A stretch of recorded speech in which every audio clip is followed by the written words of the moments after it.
Justin Mattson graduated from Spring Arbor in 2005. He was actually my PA freshman year, so like the first person I met on this campus. 2015, not 2015. I have not been at school that long. So he was a PA and a presidential ambassador, and he worked in the president's office over a summer. After he's graduated, he's gotten married, and now he just actually bought a house in, I don't remember where he said, in Langsburg. And he's employed at Auto Owners Insurance as an underwriter. So we're excited to have him talk today, so everyone give him a round of applause. Good morning. I want to preface this by saying I do have my notes on my phone, so please excuse me. I'm honored to be here to give you guys a little chat about the transition between graduation and things that happen after that. So I don't know if any of you graduate later this month or in May, but if you graduate a few weeks, some of what I'm going to say is going to translate well. Some stuff if you graduate in May, pay attention. So when I entered my senior year here at Spring Arbor, I set a goal where I said I want to find full-time employment in a job that I love by the time I get to spring break. So that way I have 2 months to kind of do whatever I want. That was my goal going in. I got to spring break my senior year, didn't have a job, didn't have any leads on a job, and kind of realized, maybe that was a bit, maybe I was a bit overzealous, thinking that it was going to be really easy for me to find a job. I've had multiple internships. I've worked for the president at the university, the student leader for 3 years. It should be a cakewalk finding a job. And it really wasn't, and it was eye-opening for me, a really humbling opportunity to kind of transition from, a spot where I felt like I was doing a whole lot of stuff at the university to doing really nothing but applying for jobs every day. So I didn't understand there was a process, and there's going to be a process for, hopefully not a ton of you, but, stay tuned because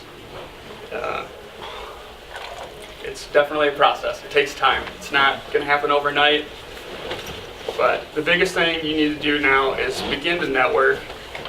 Find people like Steve Castle, Matt Jim. I saw Jeff Bone down here a minute ago. These guys will help you. Guys like Chad Melton in the office of Student Success, Anna Tabone's in there. They're definitely willing to help you with your resume, get you connected to businesses and opportunities to help you find that employment. If you have any questions or you feel like you're struggling in a spot, they'll do a mock interview with you if you want to. I know that Steve got me hooked up with a, where you go to the hotel in Lansing and you interview for all those jobs. Job fair. Steve got me hooked up with a job fair. So take advantage of these opportunities. They're free. It's what we pay these people to do, is help you get in a position where you can find an interview for a job.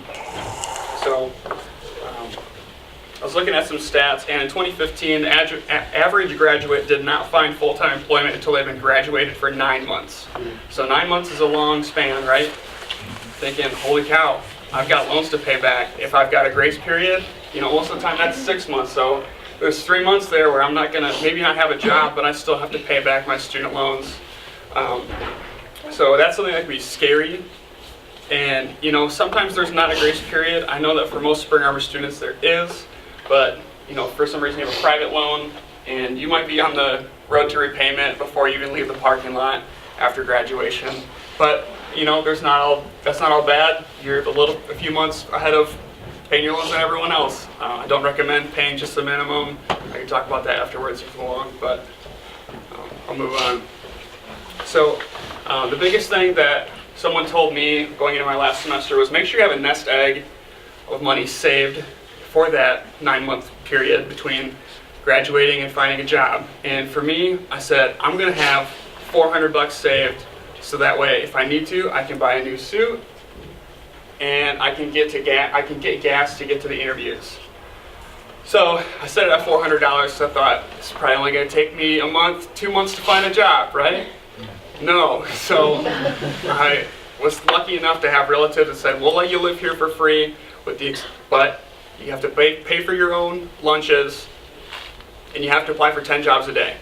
It's like, oh my word. So day 3, I don't know where I'm supposed to apply anymore. I've exhausted all of my options.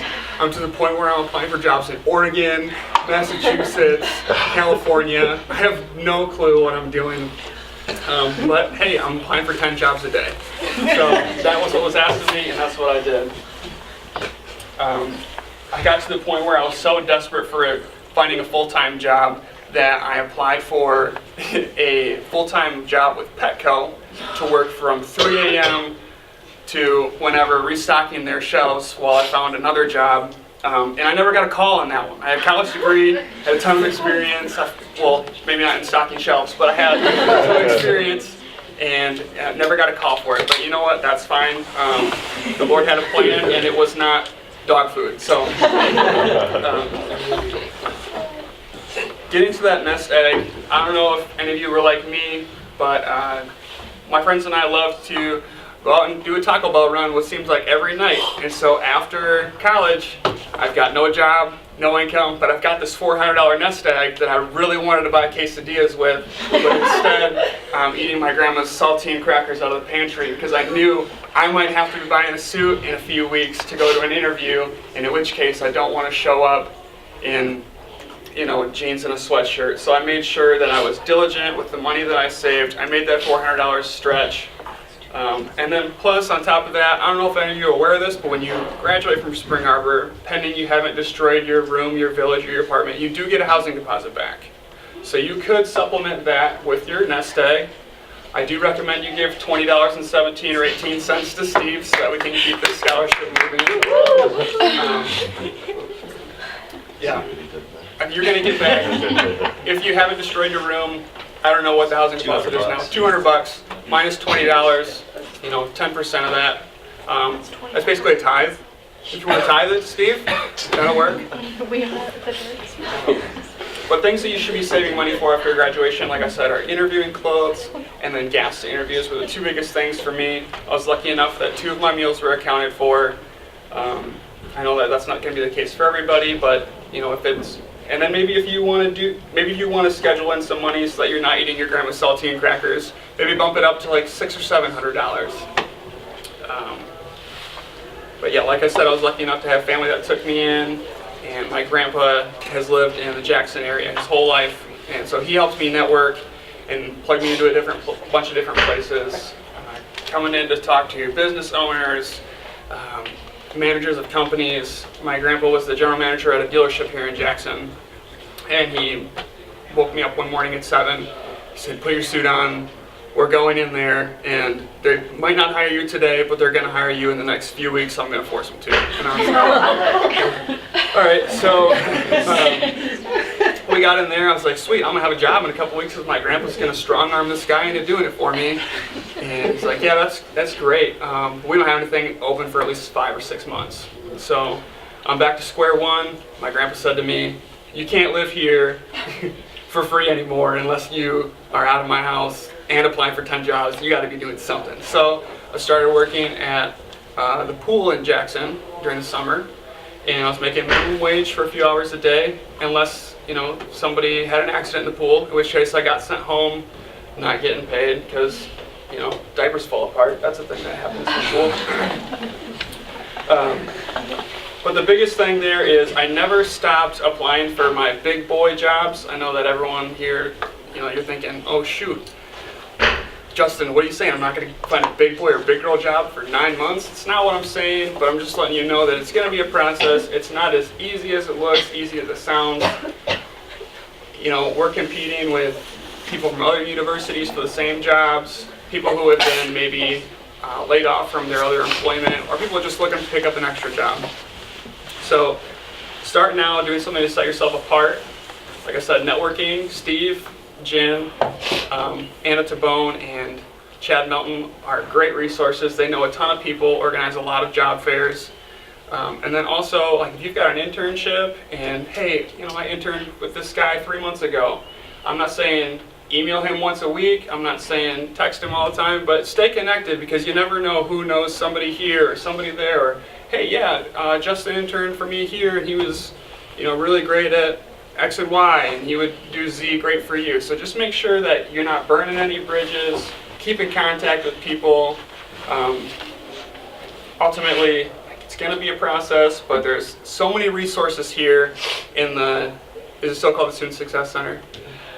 In there for them to help you out, get you connected. It's not their job for them to find you a job. It's not their job for them to get you an interview, but they can do a lot more to help you put yourself in that situation.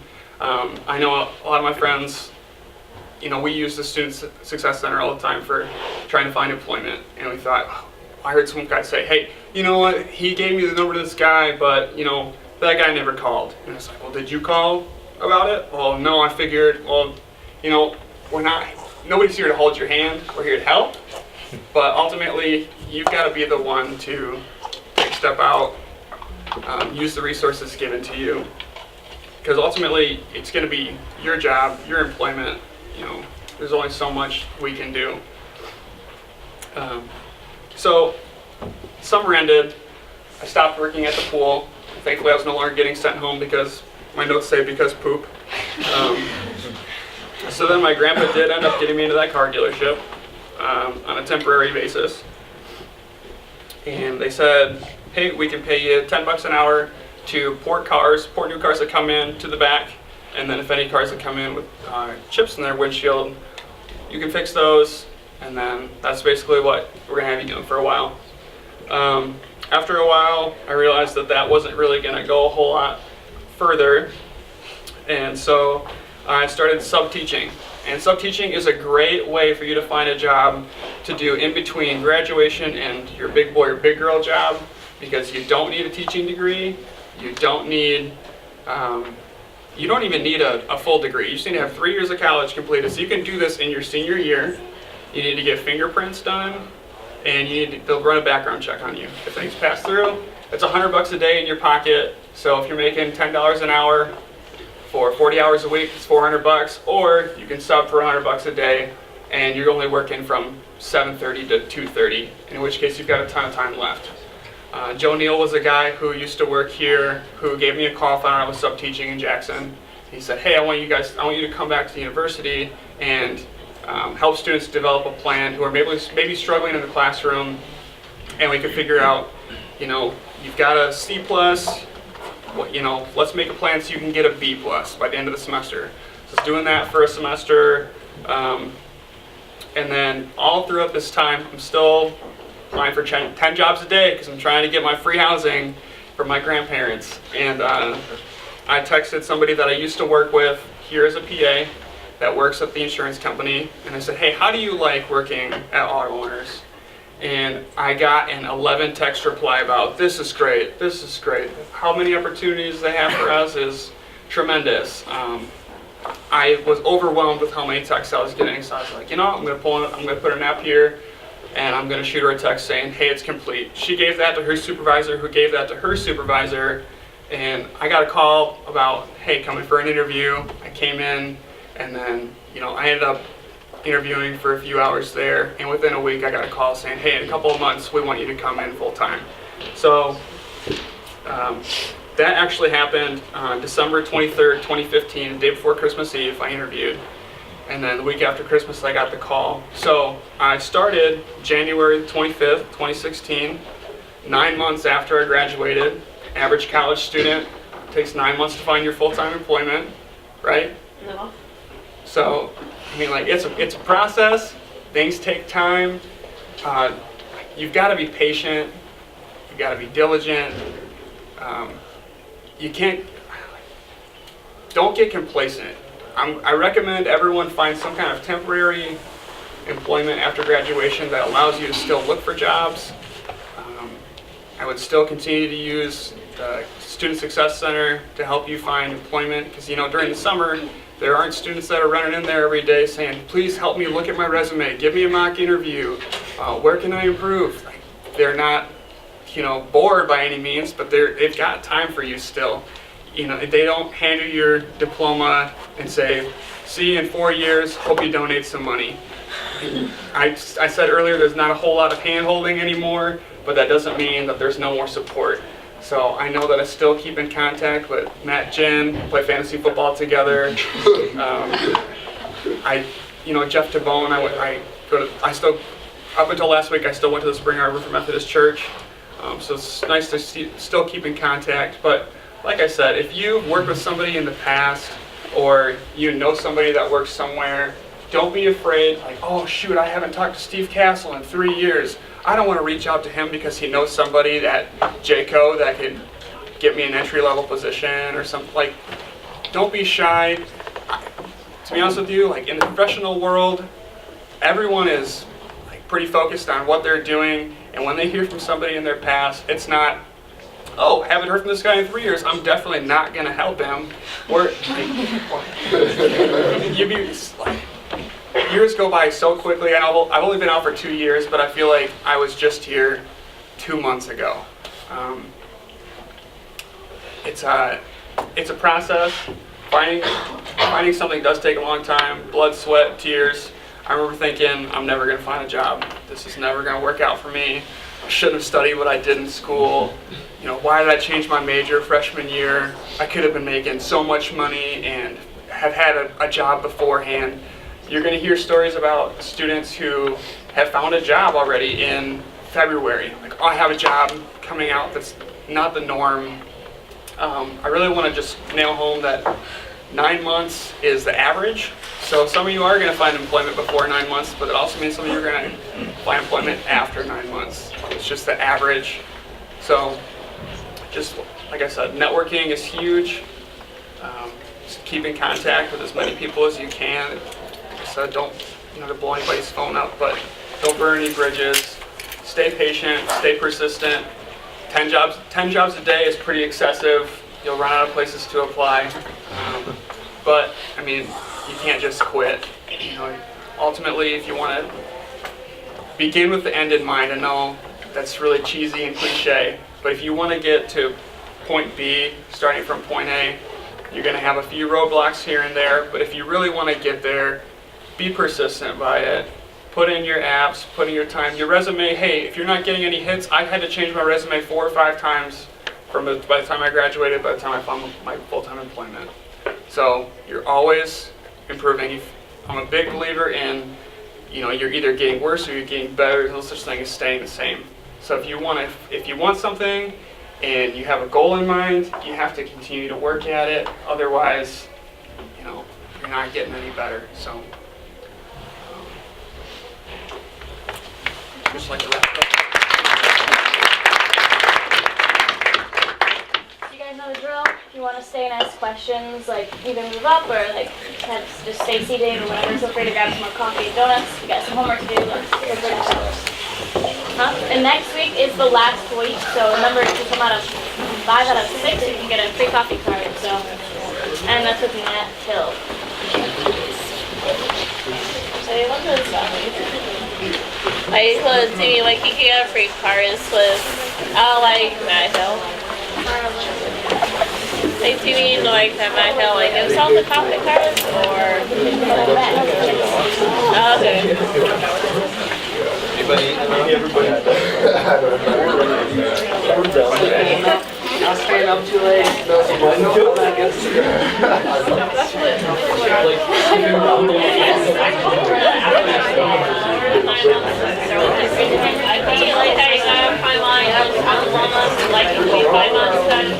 If you guys, we can see wait, I was just wondering if you guys want to first, 9 months. Question number 1. So, you talked about that nest egg. Yeah. Do you have any recommendations for how to begin building that nest egg? Doing now or thinking of the future? Yeah, so I know when I was a student, it feels like all the jobs get dried up and sucked up by the upperclassmen sometimes, or like, hey, if I'm not a student leader, I can't have a job. It's not true. I know that for me, when I was building my nest egg, I was reffing intramural sports. It wasn't, a ton of money, but I was able to get, $100 or $200 from that a month. Just depends on how many games you pick up. And then also, if you got some money saved left from your summer employment, or shoot, there's, I know a guy who was riding his bike picking up cans to get his nest egg. That one's not as quick as some of the others. Subbing, like I talked about, it's really easy to get connected once you get your fingerprints and your background check done. And there's a service called Sub Alert. It's an app. You pay $5 a month for it. And before jobs get posted on a sub board, they first go to Sub Alert, and then you get texted the job. If you want, you just reply yes. Sometimes you gotta have fast thumbs though, because those jobs do get sucked up pretty quick. But when I was subbing, I never had a problem finding a full sub day. So I think that if you want to sub while you're in school, if you've got, hey, I don't have class on Thursday, well, I think it's probably beneficial for you to pay the $20 to get your fingerprints done. So that's a good way to do it. I know that the Dining Commons isn't the most glorious job on campus, but I know they're always looking for workers, at least they were when I was here. When you can, raking leaves is big right now. I know, like I said, not glamorous, maybe not a resume builder, but it's money you can have in your pocket for after graduation because, you know, my $400, I stretched it as long as I could, but I wish I did have more. So you gotta think out of the box a little bit sometimes. What was your sort of perception or idea, like thinking it would be a cakewalk getting out of college? So like, what was your idea of after college and it didn't turn out that way? And what do you think you could have done differently with getting out of college, I guess, or done differently if you could do anything different leading up to then? If I could do anything differently, I think that I would have done the research on how quick it actually takes to get a job. I didn't know it was going to take, you know, the average student 9 months, but you know, I felt like I had done a good job networking. I had 2 internships my senior year, and I thought, you know, one of those would probably land me into full-time employment. Ultimately wanted to land here at the university, so I really, to be honest, put all my eggs in one basket thinking I was going to be working here post-grad. So I guess if I could do it over again, I would maybe diversify where I was concentrating my effort, because it was, you know, about 95% Spring Arbor, and then I had an internship at Jackson College, and my other 5%, if you will, was there. So, yeah. Can you tell me about, like, when I think of like job applying, there's like step 1 of the application, like step 2 interviewing. Yeah. So like, can you talk about like, did you have any interviews where you just like didn't get the job, or like, did you like have any interviews you thought went well or didn't go well, or like, did you see like, I don't know, like how did that play into the process too, I guess? Sure. Yeah, so before I got my job at Auto Owners, I was applying for a job at University of Michigan. And I went out there a couple of times for some interviews, and they told me it was between me and this other guy. So I was like, I've got a 50% shot. I feel like I've got great references. So ultimately, it's a coin flip pretty much. And they had me there for, like I said, a couple interviews. I was on the phone with them, emailing. I thought, it's in the bag. They were really persistent in talking to me. And I didn't get the job. And it was, you know, it was pretty sad because I wanted to work in higher ed. University of Michigan is near and dear to my heart because I've been watching their sports since I was about 3. So I thought, this is cool. I thought, you know, my dream job was to work in admissions at Spring Arbor right out of school. And now I might be working in admissions at the University of Michigan. This is incredible. So, yeah, I didn't get that job. It was pretty, like, sad. I was, you know, pretty depressed about it, but ultimately I ended up finding something that's a little bit better for me and my strong suits. But so does that answer your question or help you? I probably should have talked about this when I was talking, but when you're applying for multiple jobs a day, the easiest way to do it is to bring up a Word document and have your resume also on your screen, but your Word document, all the apps online are going to have the same questions. You know, what areas of leadership do you have? What are your strengths? What do you think are your weaknesses? About 4 or 5 apps in, with you typing the same thing, you feel like, I already typed this 4 times today. I'm going to, you know, just try to get through really quick. Well, then you leave out a few things because you're trying to save time or, you know, get to whatever show you're binge watching. And then you, like, have the Word document open, copy and paste. If I would have done that, like at the beginning of my 10 apps a day, I would have had so much more free time, but I felt like, oh man, I'm waking up at 7, I've got 10 apps in by 1, 2, and I could have probably had 10 apps in by 10 in the morning and had the rest of my day ahead of me to go out and do whatever. So Word document, have those things, and then save it. Yeah, it's a interview hack or a application hack. Word doc. Can. How did you manage, like, obviously you got married in that time. Yeah. Like, how did you manage planning for that and, like, applying for jobs and... So when I got engaged before I had the job I have now. And then I also was lucky enough to marry a planner. So I didn't do it. Just to be honest. Okay. Simple. How did you stay encouraged during that 9 months of discouragement? Yeah. So I was still here in Spring Arbor, and like I said, Joe Neal got me that gig here. And staying encouraged was just I was around the faculty that I really began to trust when I was a student. Confided in a few people. Damon Seacout, Damon, I don't know if I'm ever going to find a job, ever.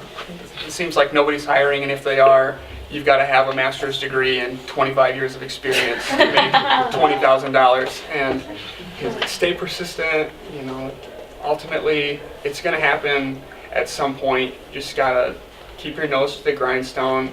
And so it was nice for me to have people like Damon, Robin Smith, before she left, she and I were still talking about stuff like that.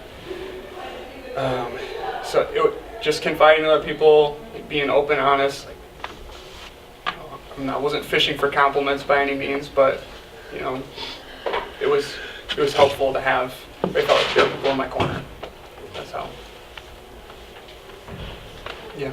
What did you do when, almost every application, even if it's entry level, is 2 years of experience? It's well, you can never start out with 2 years of experience. So Right. what did you do with that? I tried to use things it would say, I'll use the Petco thing for example. Let's say that needed 2 years of experience. I would say something like, I don't have 2 years of experience putting Purina up on a top shelf, but I do have 2 years of experience lifting my dorm bed onto my dressers. So I have the capability of lifting excess of 30 pounds. That's a horrible example, but I would try to spin it hey, maybe I don't have two years of clinical social work, but I was a peer advisor at Spring Arbor, and there is some social work aspects in that job that you have to do.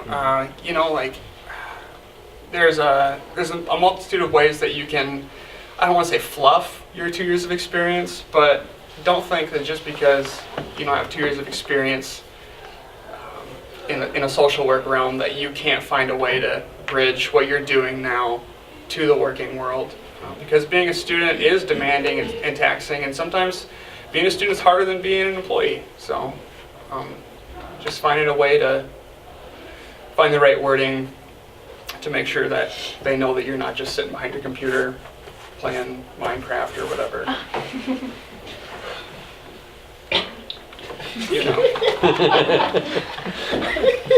In that time, did you ever consider, I'm just going to get more loans and, stay in school and go to grad school? Yeah, seeing the masters? Most definitely. Okay, so when I first left Spring Arbor, I was trying to get into grad school.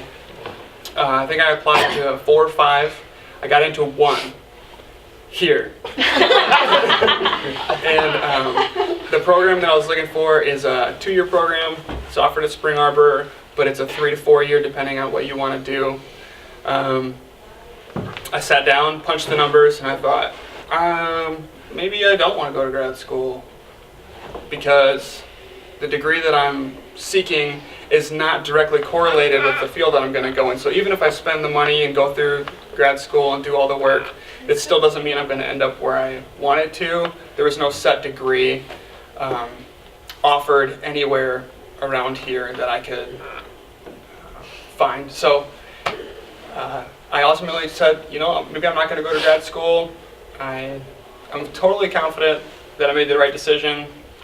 But yeah, and I even thought about, hey, maybe I'll just go back, maybe a fifth year of undergrad and change my major. I talked a little bit about, did I study the right thing? Should I have studied this? When I came to Spring Arbor as an education major, when I graduated, I'm sitting here, can't find a job. I called Dale Linton in the education department.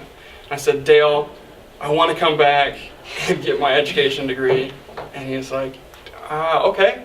And then, so I met with him, and he's like, let's just do the master's in education. We'll do it that way. And we sat down, and we realized my major that I graduated with, you can't teach it in a K-12 school. So we scrapped that. But yeah, I flirted with coming back to school as an undergrad. I flirted going to grad school. I thought about going to a trade school for a little bit. I got really desperate, but people like Damon kept me pretty level-headed and said, hey, let's slow your roll here. Just be patient. It's July. You graduated 2 months ago. So, yep. Does that answer your question? Sorry, it was long-winded. No, yeah, I just like that. I see myself just being like, I'll just go into more debt and stay. I'm not saying grad school is a bad option at all. It's great for a lot of people. It just wasn't maybe the right fit for me.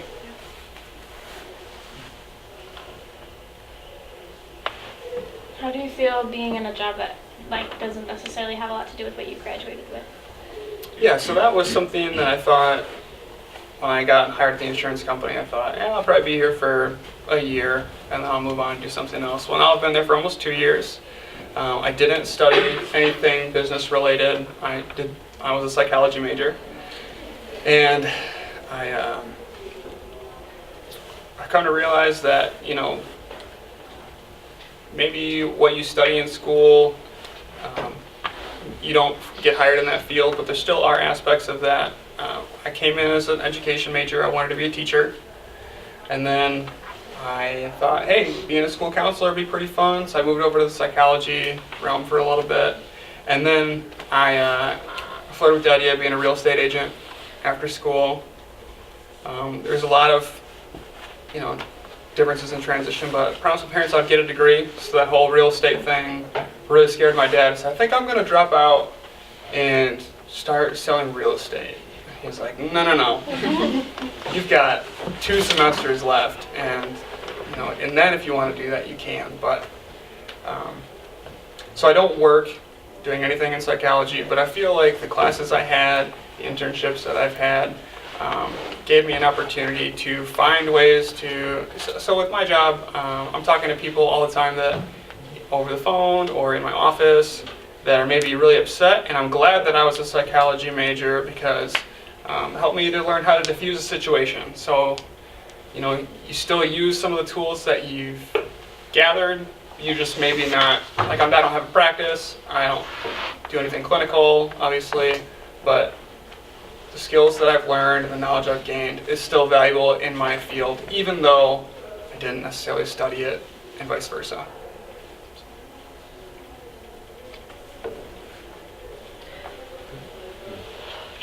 Oh, yeah, I guess I think so too. Contributors, I'm actually been in the playing field.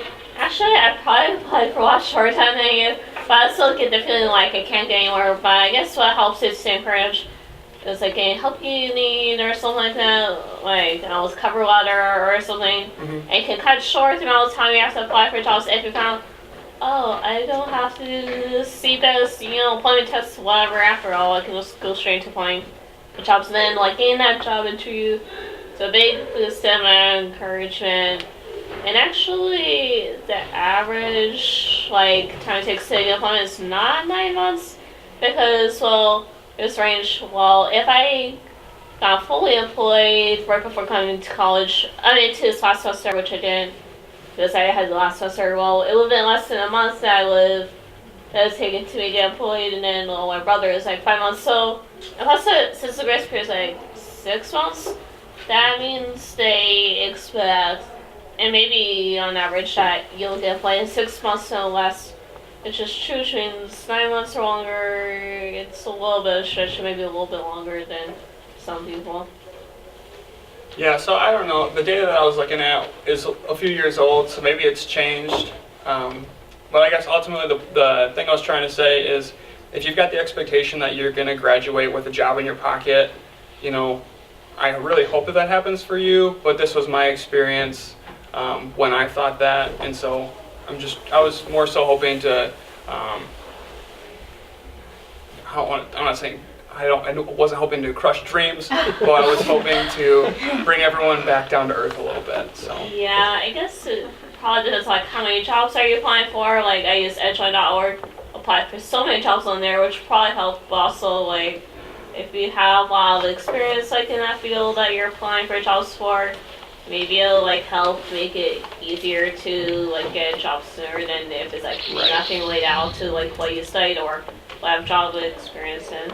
And maybe it's quicker now because of things like ZipRecruiter. You know, I hear that on the radio and podcasts all the time. Post your job to millions of websites with one simple click. But so yeah, maybe that will speed it up for grads. I hope it does.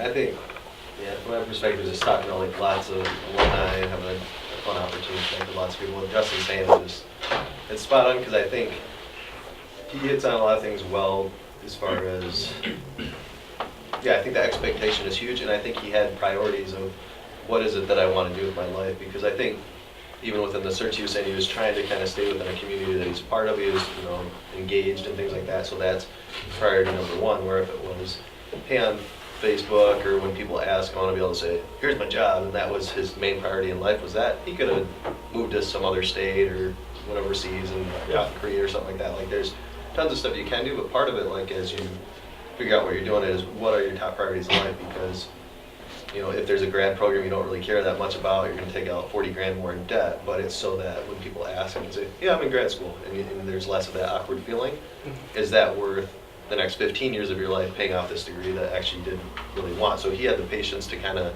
step back. Part of that was because of staying connected with mentors, that were able to kind of give that calmness, because probably mentors that had gone through the same thing and could kind of think back, I'm glad that I waited. So I just think, I appreciate this, your perspective that you brought, and the fact that you went after it well as a student. He was even the Porch Fest host, which I think that should be like the top resume kind of thing. But yeah, I mean, he did everything right. He connected with the right people. He had a lot of staff faculty that would very much vouch for him and stuff, so he went after it, but still, sometimes it takes a while. So I think the reality check is good, so that if it does take you a while, nothing's wrong with you. And if something lines up in a week and you just land the dream job, know that that's a blessing, and don't look down on other people that it's taken a while. So I think it's that perspective and that patience. And there was also a lot of pressure because some of the guys that, I was comparing myself to, which is very real. Like when you get to that point, I don't know if you're maybe there right now, but, oh shoot, my roommate or my good friend that I work with, he's got a job coming out of school already, and I don't even have a lead. I don't have anything. My resume's not even done. So I was comparing myself to a couple of guys who had already gotten jobs. So I put a lot of pressure on myself. I remember I skipped a couple of classes to go to interviews for jobs that I knew I would have hated. And ultimately, like Steve said, it was a blessing it's a blessing that I have the job that I have now. And I'm glad that I had to wait for it, even though those 9 months seemed like 9 years. Just putting in the time and effort every day seemed to make it all worth it. I feel like instant gratification never lasts.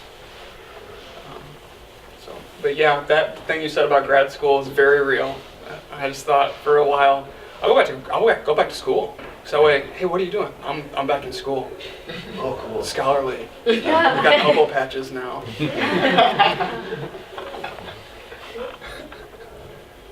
Did you have a minor? I didn't. Nope. It's funny. I changed my major a number of times. Lucas lived on my floor with me through all this. I think I changed my major 6 times while I was here, and by the grace of God, graduated in 4 years. But it's because 3 of those changes happened in 1 semester. So I'm an expert at grad planning. If you guys, I know it's a little bit late, but yeah, I was actually looking at my grad catalogs yesterday. It's something that I applied for so many advising jobs after school because I had so many majors. Like, I'm so good at putting together grad plans. I've got 4 years of experience doing grad plans. But yeah, so I changed my major a million times. I changed my major spring semester of my junior year for psychology, and I overloaded the last 3 semesters to graduate in 4 years because my dad said, I'm going to help you for 4 years. 5th year's on you. So put a lot of pressure on myself to make sure I graduated in 4 years. But yeah, no minor, probably enough credits in different majors to make a Frankenstein minor, but yeah, no minor.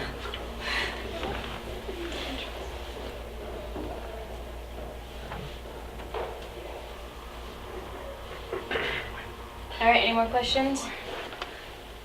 All right, let's give them a round of applause.